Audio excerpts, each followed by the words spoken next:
Previously on Wentworth, Lou Kelly was brought back to Wentworth and put into the slot next to Rita, where the pair of them seemed to meet at some sort of common ground, to the point where Lou even told Rita she was sorry to hear about Ruby's death. Rita wasn't happy when the cops didn't believe her that Craven killed her sister. Janet tried to give Rita an overdose when she spiked her food tray, but the food was dished up to the women in H Block. And Ali, Sandy and Chrissy almost met a grisly end. This resulted in Janet revealing to everyone that Chrissy is her sister. Maxine thought that it was Margot who poisoned the women and ended up snapping Margot's leg in the gym as punishment. Joan Ferguson helped Vera escape from Sinclair and helped Vera, Jake and baby Grace to escape the country. Joan then went to the hospital where Craven is being kept and tried to smother him with a pillow. Joan was caught by security and the police were called, and Joan is coming straight back to Wentworth. A tearful Will went to see Sandy in the hospital wing while she was sleeping, whispering to her that he does not know what he would have done if he had lost her, and gave her a kiss on the head, not realizing that Ali is watching in the distance. Rita discovered a mobile phone that had been planted by someone under the mattress, and Craven telephoned Rita in the dead of night, telling her that he is coming back to Wentworth tomorrow with his deputy officer Carlton, threatening both Rita and her friends. The terror is about to begin.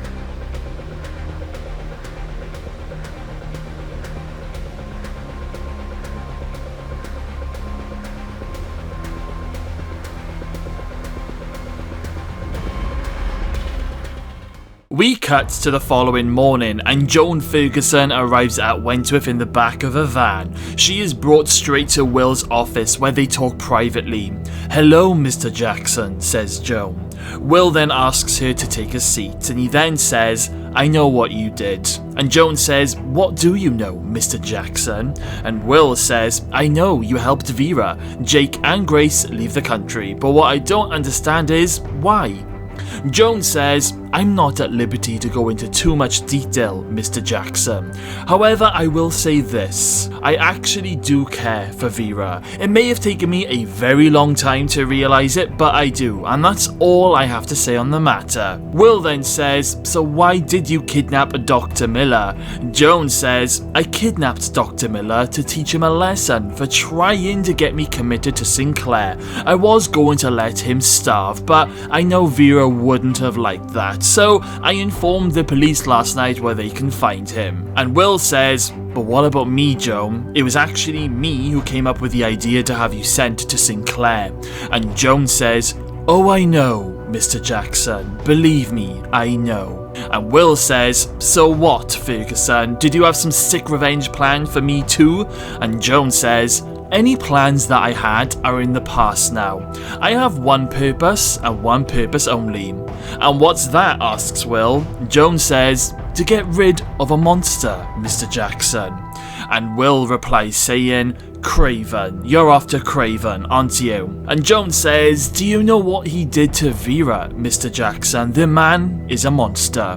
Vera didn't deserve that." And Will says, "So that's why you were at the hospital last night trying to kill Craven. Well, I'm sorry, Joan. You're going to have to be on your best behavior when he arrives at the prison later on today. It's Minister's orders." And Joan says, "How is your daughter, Mr. Jackson? I believe her name is Sandy." And Will says, "What the fuck are you talking about, Ferguson?" And Joan says, "What if Craven does the same thing to your daughter? How are you going to feel then? Look, Mr. Jackson, I am not here to cause any trouble, but if you want to make sure that Sandy remains in one piece, then you're better off just giving me a little slap on the wrist and let me go back to the general." And Will says, "No way, Ferguson. I'm on strong orders to send you straight down this slot until the visiting justice comes in to see you. Sorry, Ferguson. My hands are tied." Will then calls in an officer to take Joan down to the slot. Boomer is in the visitor's room having a visit with Frankie. "I've got good news, Booms," says Frankie. "Your appeal date is tomorrow." And Boomer says, "Wow, tomorrow. That's come round fast." And Frankie says, well, sooner the better, yeah? Artie has still agreed to come down tomorrow to give a good character reference for you, and it's looking really good, Booms. Boomer then does a nervous laugh and says, I can't believe this is happening. I never thought I would be in this position. To which Frankie says, you deserve it, Booms. You deserve to at least have a chance with your little ones now.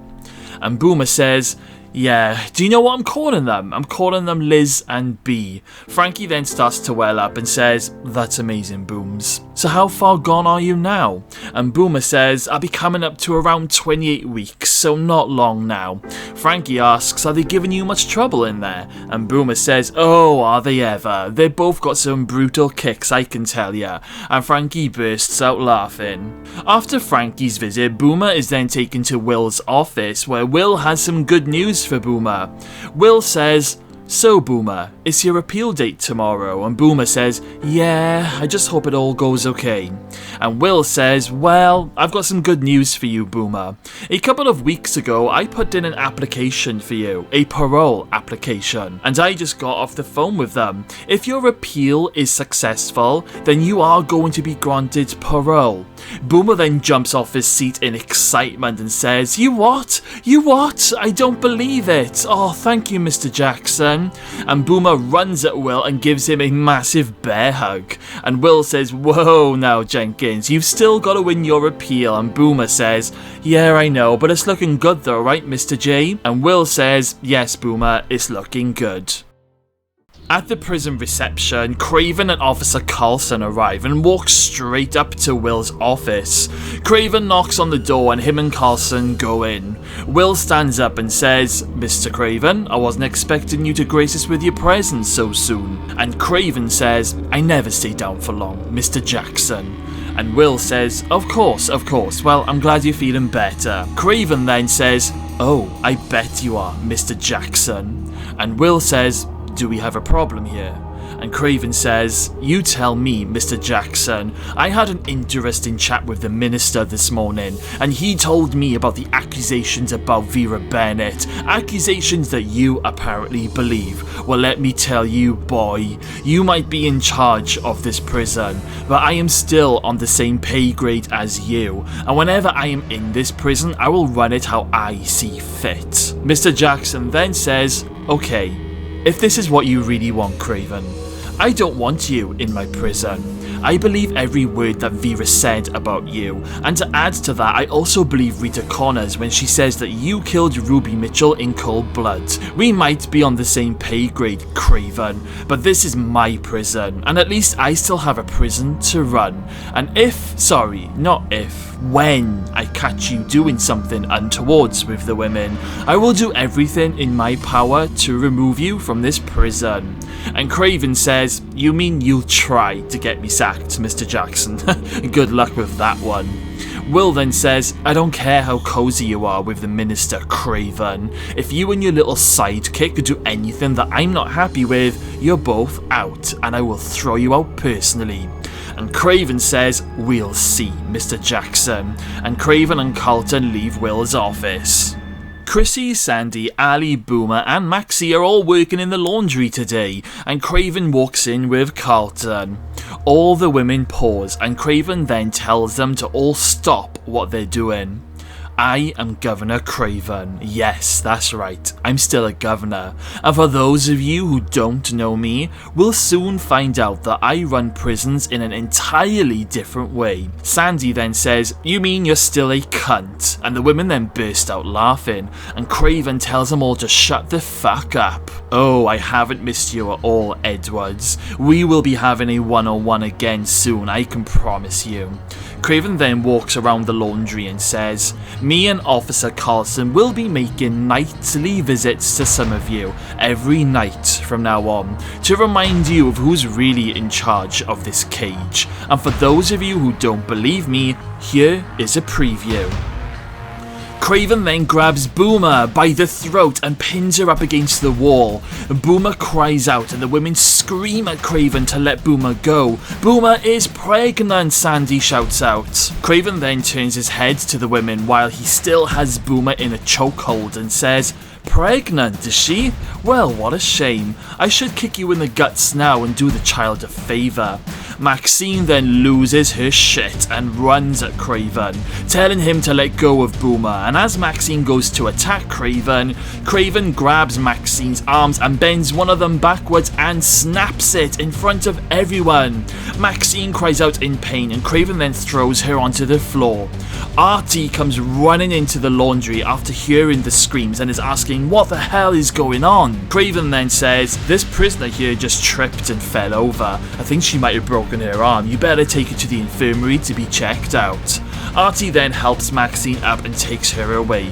The women all stare at Craven with shocked faces, and Craven says, "That's just a warm-up, ladies. I'll be seeing you all soon." And Craven and Carlson leave. Maxine is in the sick bay, still in a lot of pain, and Artie says, "How did you manage to fall over, Maxie?" And Maxine says, "Maybe I had a helping hand." And Artie says, "What do you mean by that?" And Maxie says, "Don't worry about it. Just keep a close eye on Boomer until I get back from the hospital." Craven and Carlson then head down to the slot. Rita is sitting on her bed when all of a sudden she sees Craven's face at the window. Rita gets up and says, "Why don't you come in, Craven? Come on, I fucking dare you." Lou and Joan hear the commotion in their slot and listen to what's going on. Craven then says, "Oh, Connors, have some patience. I've only just got back. Give me time to warm up first." Carlton then looks into Lou Kelly's cell, and Lou says, "What the fuck are you looking at?"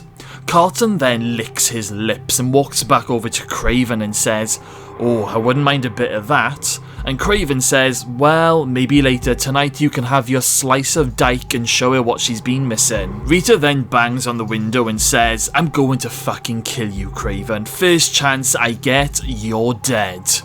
Craven then bursts out laughing, and he then walks over to Joan's cell with Carlton, and Joan looks up and sees Craven's face. Craven says, "I don't know what your beef is with me, Ferguson, but you made a big mistake at the hospital last night." Joan says, "What's the matter, Craven? Are you embarrassed that I hurt your small cock ego?" Craven then pulls an angry face and says, "You'll get yours, Ferguson, you just wait." Craven and Carlson then leave the slot and take a walk around the rest of the prison. Craven bumps into Janet Latham in one of the corridors and says, "Connors isn't dead, Janet. You've really disappointed me." And Janet says, "I tried, Mr. Craven, but I nearly ended up killing half of H-Block." And Craven says, "Not good enough, Janet. You know when I give an order, I expect it to be carried out." And Janet says, "Well, it's a bit hard killing an inmate while she's stuck in the slot. It's not like that I can just blame one of the women."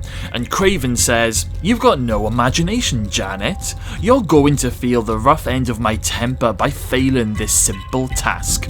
I'll see you later." And Craven walks off and Janet has a worried look on her face. Back in the slot, and Lou shouts out, "So, that was Craven, was it, Connors?" And Rita says, "Yeah, that was him." Lou says, "Who was the ugly monkey that was with him?" And Rita says, "That's Carlton, Craven's deputy. He's another piece of scum." Lou then shouts out, "So, Ferguson, what did you do to piss off Craven?" And Joan remains quiet. Lou then says, "Hey, I'm talking to you, freak." And Joan replies saying, "My beef with Craven is none of your business. It's between me and him." The H1 girls head back to their cell, still in shock about Craven. And Boomer says, "I'm really scared. I'm scared he's gonna hurt my babies." And Sandy says, "Don't worry, Boomer, there is no way I'm gonna let Craven hurt you or the little ones." And Boomer says, "But look at what he did to Maxie. Maxie is no pushover, mind." And Sandy says, "Don't worry, Boomer, if we all stick together, that prick can't touch us. We just need to find a way to try and get Rita out of the slot because we are gonna need some extra muscle now." At the outside hospital, Maxine is waiting for her arm to go into plaster. While she's waiting, she hears someone croak her name from one of the wards. "Conway? Conway? Is that you?" Maxine sees that it's Officer Linda Miles in a wheelchair. Maxie says, "Bloody hell, it's Smiles." And Linda says, "Long time no see." And Maxie says, yeah, I heard about what happened. How you doing, Miss Miles? And Linda says, I'm okay. Had a few operations and my voice box is totally fucked, but other than that, I'm better than what I was. What are you doing here? And Maxine says, oh, I had an accident in the laundry. And Linda says, accident? Ah, I bet. And Maxine then says, so, will you be coming back to Wentworth? And Linda says, not for a very long time. Even if I do, I'll probably only be able to work in admin.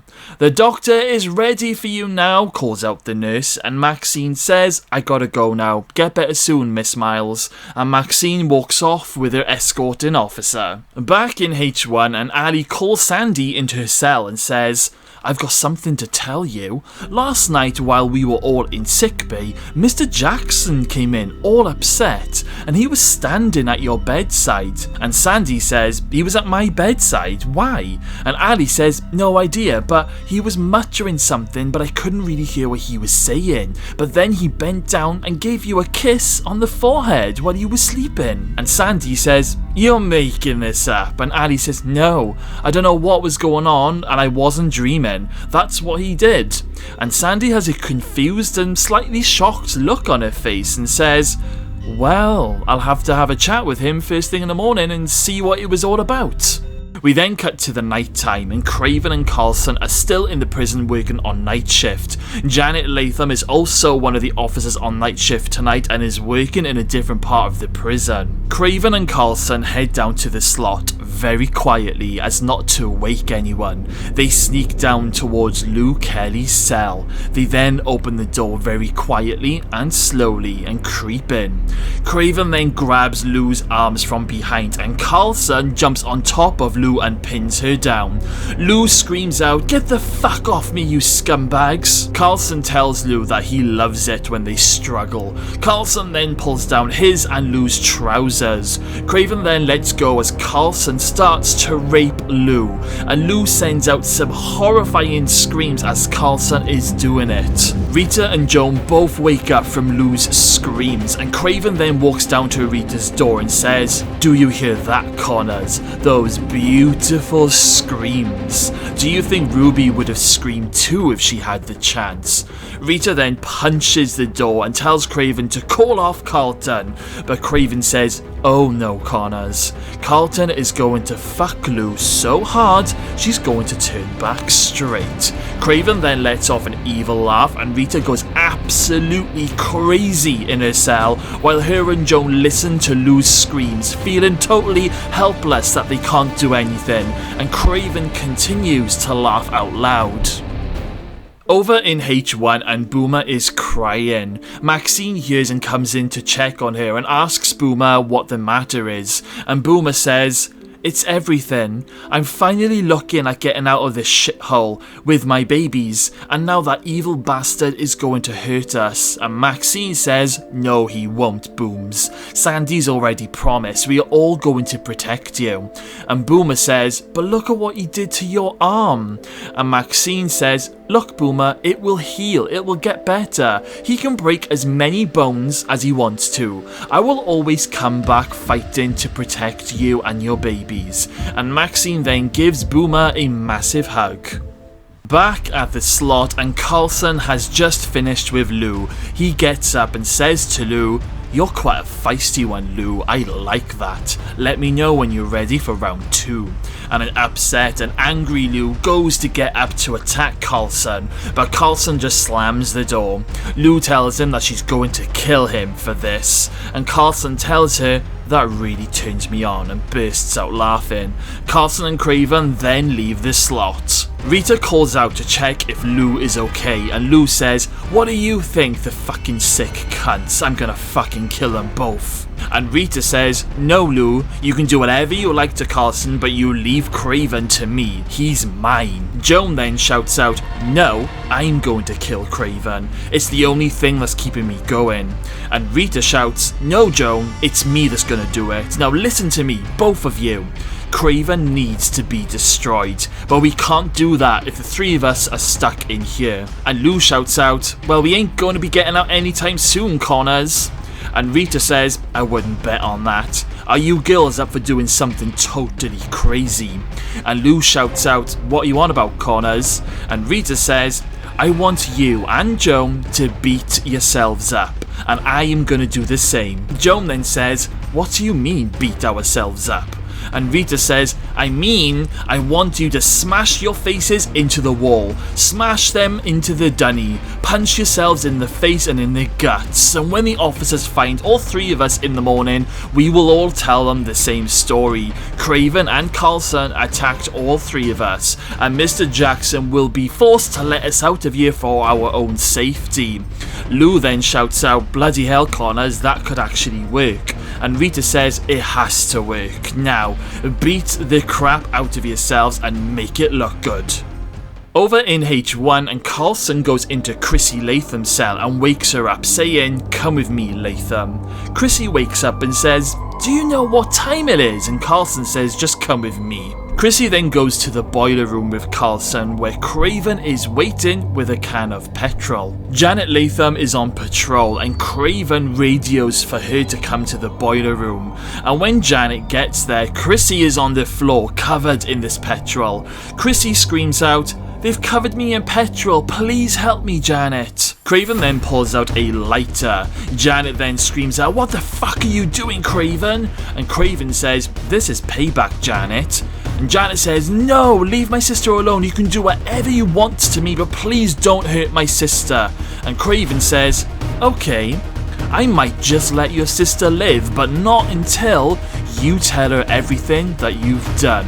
And Janet says, what do you mean? And Craven says, well, you've been a very naughty girl, haven't you, Janet? I want you to tell your sister what you did when you first arrived at Wentworth, and what you did the other day with that poison. A shaking Chrissy looks up at Janet and says, what's he talking about, Janet? I'm going to give you until the count of 3, otherwise your poor sister is going to turn into a beautiful firework. 1, 2, 3. Okay. I did it, Chrissy, but I didn't mean to do it. I killed Zaina and framed Mitchell for it, and I poisoned you and the women the other day because I was trying to kill Connors. I'm sorry, Chrissy. I was doing it all for you. Please forgive me. Craven has a big smile on his face, and Chrissy is in shock. Craven then says, I let you take your sister back to H1. Come on, Carlson, our shift is finished. See you tomorrow, Latham ladies. Janet then tries to help up Chrissy, but Chrissy throws her backwards and says, how could you do it? Kill a prisoner and frame Rita's sister for it all. How could you poison me and the girls? And Janet says, I didn't mean to poison you, it was for Rita. And Chrissy says, and that makes it okay, does it? Do you know what Rita would do if she found out that it was you stupid bitch? Craven might have pulled the trigger, but it was you who sent her there in the first place to be killed. And Janet says, I know, Chrissy, but I did it all for you. Craven was threatening to have you killed if I didn't do what he said.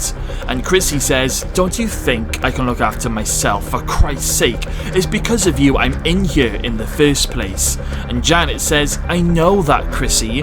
That's why I became a prison officer, to protect you for what you did for me. And Chrissy says, no, Janet, you're no better than that psycho Craven. In fact, you're worse. I thought I knew you, but I don't know you anymore. Now, I'm going back to my unit to clean myself up. Janet says, please, Chrissy, don't tell the women about what I told you.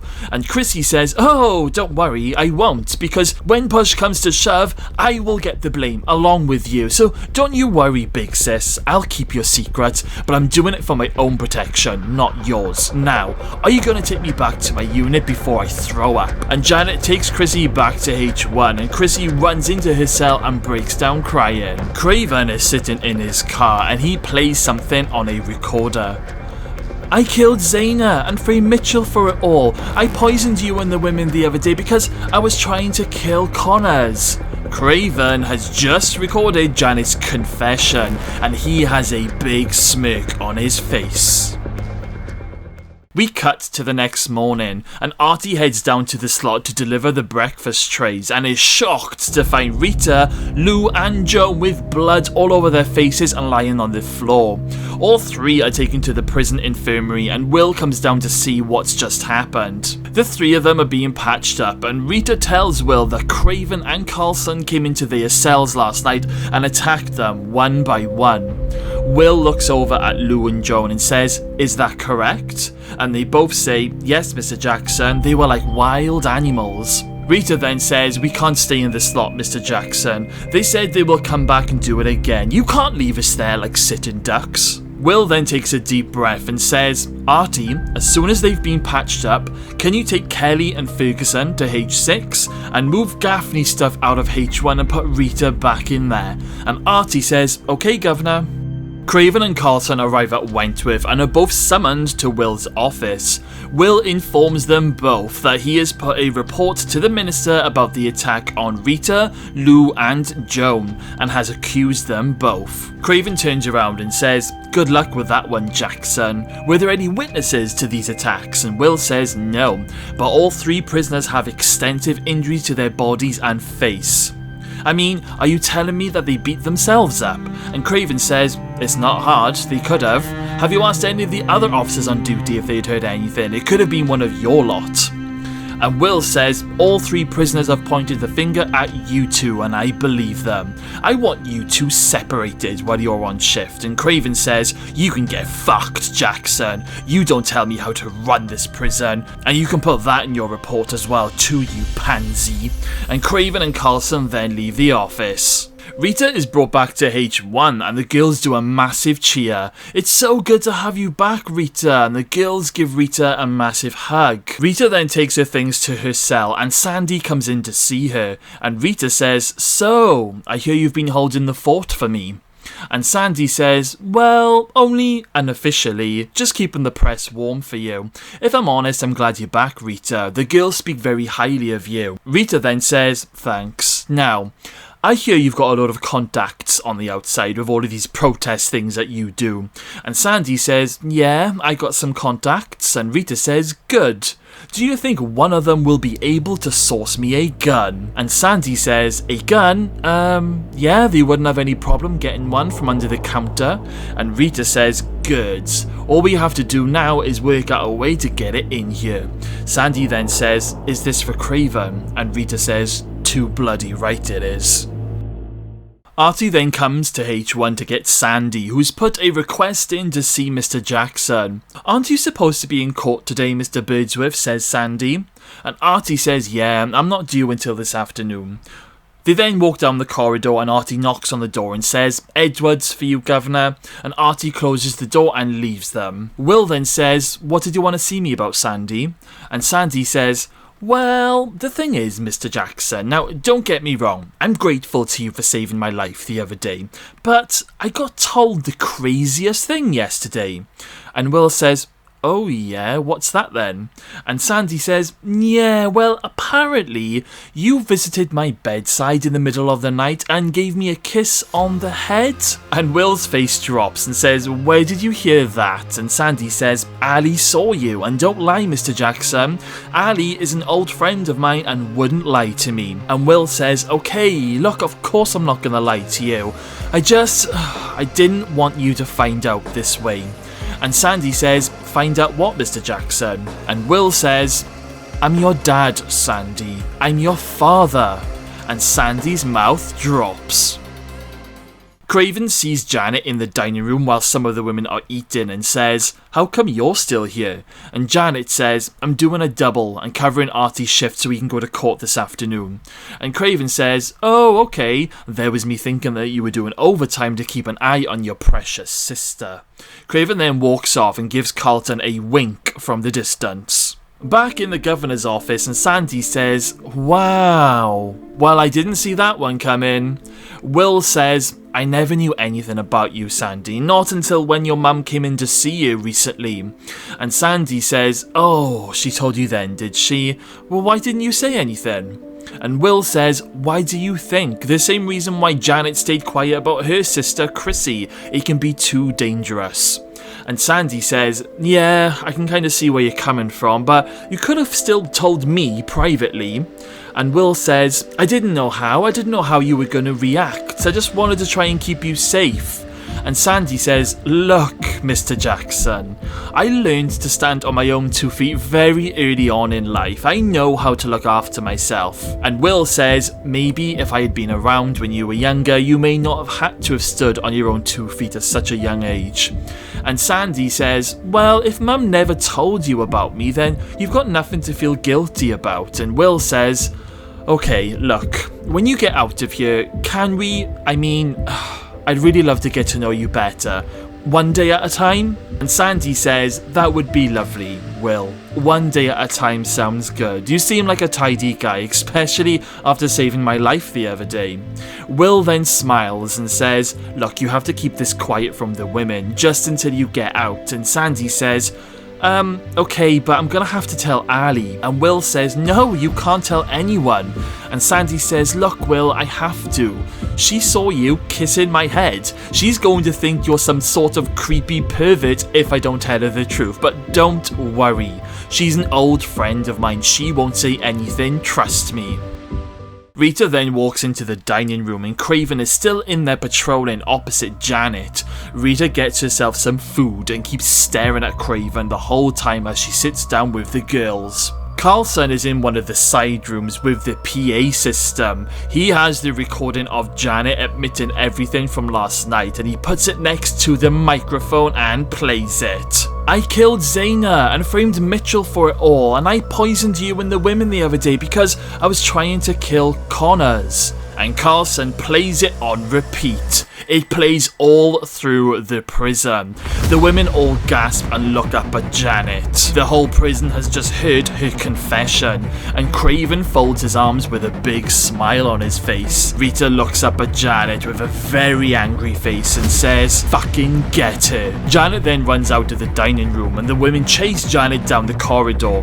Janet runs into H1 and closes and locks the gate just before the women get to her, and the women are all charged up towards the gate and hurling a load of abuse at Janet. You helped kill my sister, you fucking animal, says Rita, and the women all start chanting, killer, killer, killer. Janet starts to break down in H1 and the panic alarm sounds and Will orders a total lockdown, but Janet is stuck in H1, so Will orders the H1 girls to go out into the yard until he has sorted the situation. But did you hear what she did, says Rita, and Will tells them all to move into the yard now. Will then looks into H1 and says, I'm disgusted with you, Janet. How could you? How fucking could you? An angry Will then tells Artie to keep guard until the police arrive. In H6, Joan asks Lou if she's okay, and Lou says, oh, shove it, Ferguson. Don't pretend that you care. I don't trust you. And Joan says, maybe not, but I heard what those monsters did to you last night. And Lou says, yeah, and just you wait and see what I have planned for them. And Joan then says, well, if you need any help, just be sure to give me a shout. I don't mind getting my hands dirty. Lou then giggles and walks off into her cell. Out in the yard and the H1 girls are in shock. Boomer says, did you know anything about this, Chrissy? And Chrissy says, no, I didn't. Honestly, girls, I have nothing to do with this. And Rita then says, leave her alone, Booms. This is all down to Janet, and I bet I know who was pulling her strings too. Fucking Craven. Carlson then comes out into the yard and tells Chrissy to come with him, and Chrissy says, I'm not going anywhere with you, and Carlton says, do you want me to get nasty, Latham? Rita then says, if anything happens to Chrissy, Officer Carlton, just remember, the prison is in lockdown apart from us right now, and this camera's up there watching, so if anything happens to Chrissy, they will know it was you. Carlton then tells Rita to piss off, and grabs Chrissy and takes her out of the yard into the laundry. Chrissy says, what are we doing here? And Carlton says, just wait, Latham. At the H1 gates, and Janet calls out to Artie and says, oh, Artie, what do you think they're going to do with me? And Artie says, "What do you think, Janet? You've admitted to some serious crimes. It's not going to be a walk in the park now, is it?" As Artie is talking to Janet through the bars, Craven appears behind Artie and hits him over the back of the head. Janet does try to warn him, but it's too late. Artie is out cold. Craven then opens the gates and says, "You're coming with me." Back in the laundry, and Chrissy is standing around with Carlson when all of a sudden Craven bursts in holding Janet. Chrissy says, "What's going on?" And Craven says, "Well, Chrissy, I just thought you would like to say goodbye to your sister for one final time." Chrissy says, "Shouldn't she be with the cops?" And Craven then drags Janet down to the large industrial dryer and opens the door. Carlton then picks up a big can of petrol and fills up the dryer full of this petrol. Craven then says, "Do you know what, Latham girls? It could have been so different, but Janet here didn't carry out my instructions. Connors wasn't killed." Janet then cries out, "I tried my hardest, for fuck's sake, you can't do this to me." And Craven says, "Well, your best was shit, wasn't it, Janet?" Craven then turns Janet facing the dryer and says, "Take a look, Janet. Take a look at your fiery grave. It looks lovely, doesn't it?" Chrissy then says, "What the fuck are you doing, Craven? What are you doing to my sister?" And Craven says, "I'm cremating your sister for you. And you're gonna take the blame." Chrissy then says, "No way," and Chrissy tries to make a run for it, but Carlson grabs her, and Chrissy screams out, "No, you can't do this to me or my sister, you can't do this." Craven then says, "Bye-bye, Janet," throws Janet into the dryer that's filled to the brim with this petrol. Craven then lights up a match and throws it in, setting the whole dryer ablaze, with Janet burning alive inside and screaming out like you wouldn't believe. Chrissy then lets out a load of screams while she watches her sister burn to death inside the dryer.